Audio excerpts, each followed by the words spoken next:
In the movie The Secret, I quoted Dr. Wernher von Braun, who is considered by many as the father of the space program. He said, the natural laws of this universe are so precise that we don't have any difficulty building a spaceship, sending people to the moon, and we can time the landing with the precision of a fraction of a second. He also said these laws must have been set by someone. And you know, it's strange.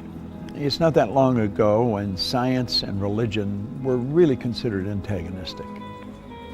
That's not so today. It's looked at it now, one studying the cause and the other studying the effect. And von Braun said, after studying the spectacular mysteries of the cosmos for many years, he had arrived at the firm conviction that there is a God.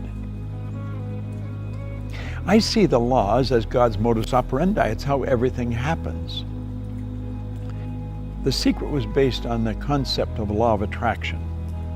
And because the movie went viral, it was all over the world, everyone everywhere was talking about the law of attraction. People writing books on it that don't really understand it, people speaking on it that many of them advertise their ignorance when they talk about it. I'm of the conclusion that attraction is not really understood in any depth by most people. Now, I've studied this every day for 50-some years.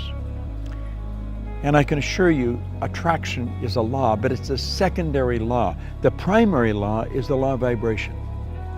The law of vibration is one of the basic laws of the universe. It decrees that everything moves, nothing rests.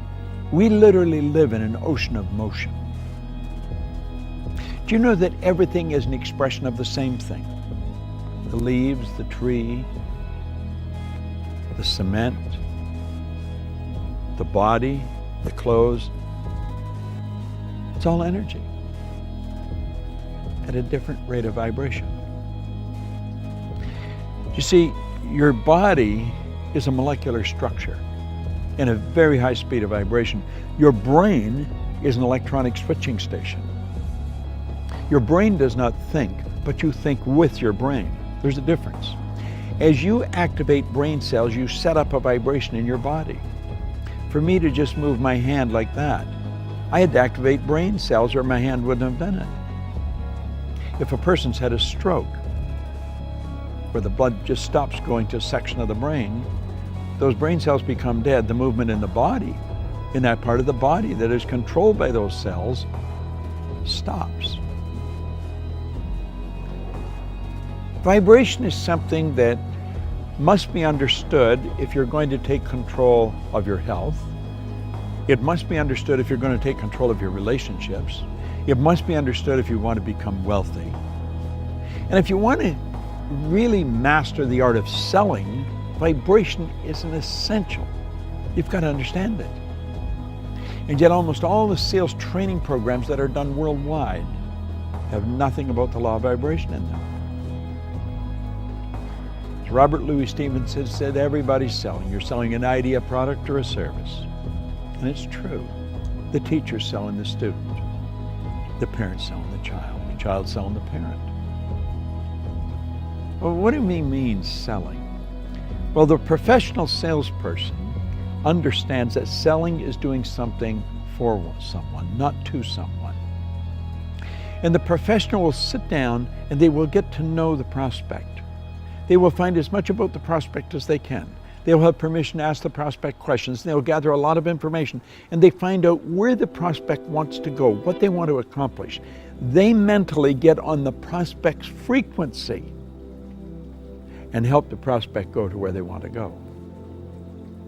My old mentor called that empathy ego balance, where you're able to get into the other person's mind and see the world from where they see it. Get on their frequency, get in their vibration. The vibration you're in is going to dictate what you attract into your life. And if you're troubled, you're worried, you're going to attract a lot of bad energy. That's why the great sufferer in the Bible said, "Lo, the thing I fear has come to visit upon me." Well, fear is a very negative vibration. It's a very negative emotion. It's caused by doubt and worry, and doubt and worry is really caused by ignorance. That's That's why Solomon said, in all you're getting, get understanding. What do we want to understand? I think we want to understand the laws that govern our being, the laws that govern our universe. And then we want to understand how to get in harmony with the law. Everything you want will come to you when you get in harmony with it. Vibration is essential to understand, but only one person, maybe 10, has any grasp of it at all. If you ask a person how they feel, what they're really telling you is their conscious awareness of the vibration they're in. If a person says, I just don't feel very well, that person's probably in a very negative vibration.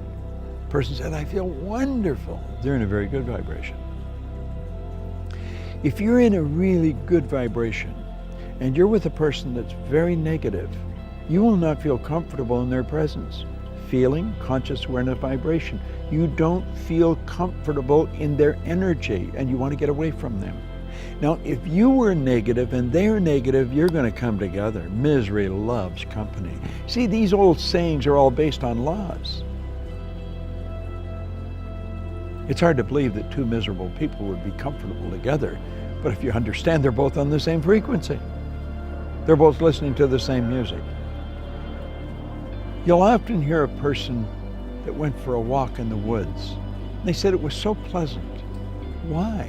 The vibration of nature is perfect.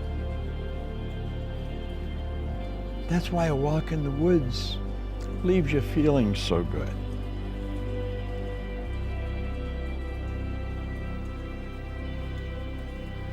What do you understand about the law of vibration?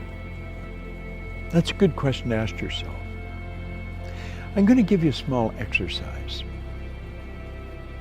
The next time you're around a person that's complaining about anything, or that obviously it doesn't feel very well, start changing the subject. Start talking to them, about something good about them. Compliment them, but make it a sincere, merited compliment, not false praise. No flattery. Pick out something good that they do and slowly turn the subject around to that. Let them know how much you admire how well they do it. And you know something? Like that, their energy will change. You have caused them to change their vibration. Now, the beautiful truth about this, when you do it, you'll learn how to do it to yourself when you're not feeling very good. That's the beautiful truth.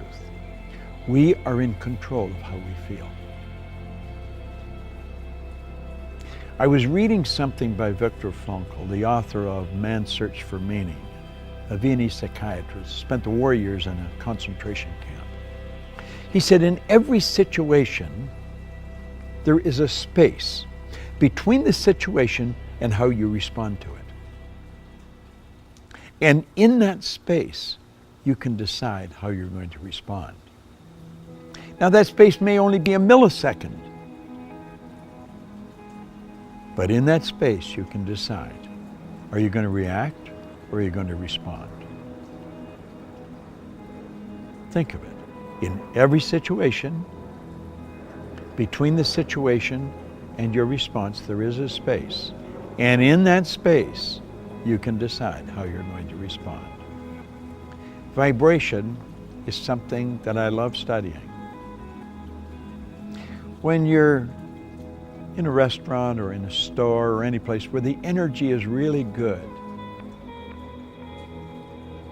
you feel very comfortable. It's the vibration in the place. You've gone into a restaurant and sat down, and before you ordered anything, all of a sudden you don't want to eat there. Why? It's the energy, it's the vibration of that place. You should get up and leave. Go where you feel comfortable. Do what makes you feel good. That's why people that are doing what they love never have to work again. They spend their whole life in a wonderful vibration. The person who truly understands how to pray puts himself in a wonderful vibration. I want to suggest you study it and understand this. you will attract to you whatever you're in harmonious vibration with. You are in control of the vibration you're in.